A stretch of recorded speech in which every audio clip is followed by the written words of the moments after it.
regular Insight viewers recognize her right away as a valuable resource in planning and sustaining your retirement. She's Heather Foster, investment advisor and fiduciary. Today we want to talk about strategies when it comes to Social Security.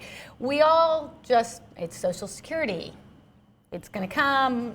Why do I really need a strategy? But we do need a strategy, don't we? Everything needs a strategy when it comes to money, right? There's always more layers than what you see on the surface with everything when it comes to retirement and planning for retirement. So Social Security strategizing, this has been something that's been very popular. There's a lot of seminars out there that someone can attend to decide when should you turn on Social Security and how or why.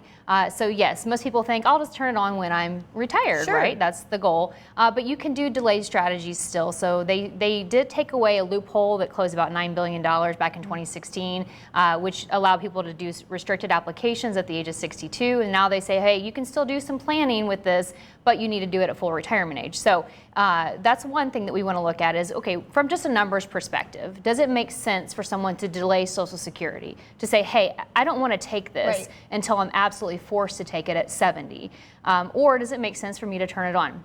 That's a numbers game, right? We can put numbers in. It's going to say, hey, if you turn it on at 66, this is what you're going to get over your lifetime. If you do a delayed strategy, this is what you're going to get over your lifetime.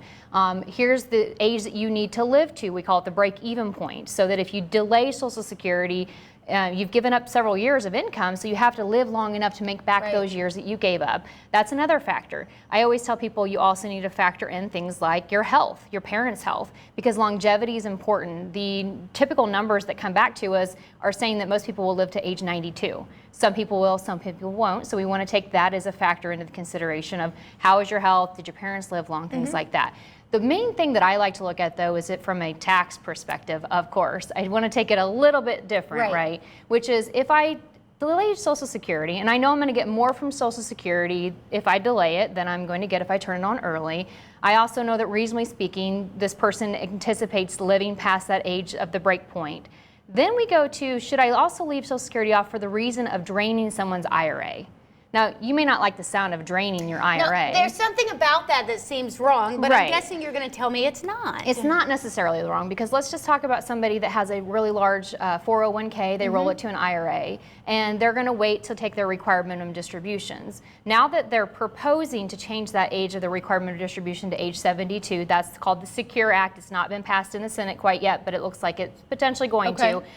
We have a little bit more time to do things like Roth conversions or living on your IRA money, which remember, IRA money's never been taxed. And everything that it earns in the stock market's going to get taxed because it's never been taxed, right? If you do it where you're living off of that and you're draining that systematically, delaying Social Security in order to get a higher rate later, right? You're essentially saying, hey, I'm going to get money out again of my IRA at a lower tax rate so that I don't pay a higher tax rate on this money later.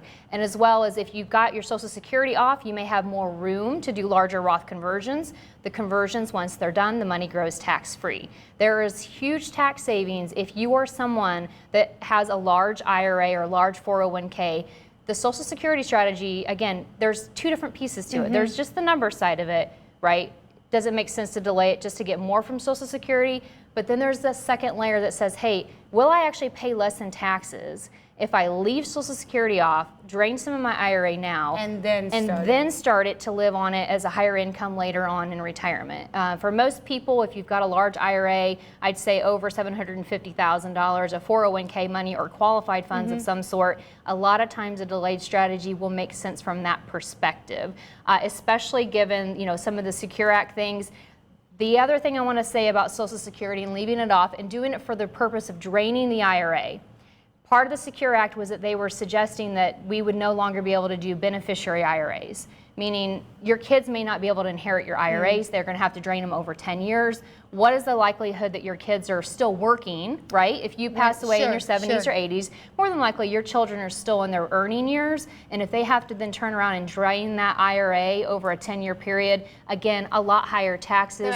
What you pay in taxes is always relative to your rate of return. That's true. I wouldn't think about the tax implications on the people you're leaving the money for. All things to consider, all things that it takes a professional to help you with. So give Heather Foster a call at Foster Financial or visit her online, 234-2200, fosterfinancial.net. We'll be right back.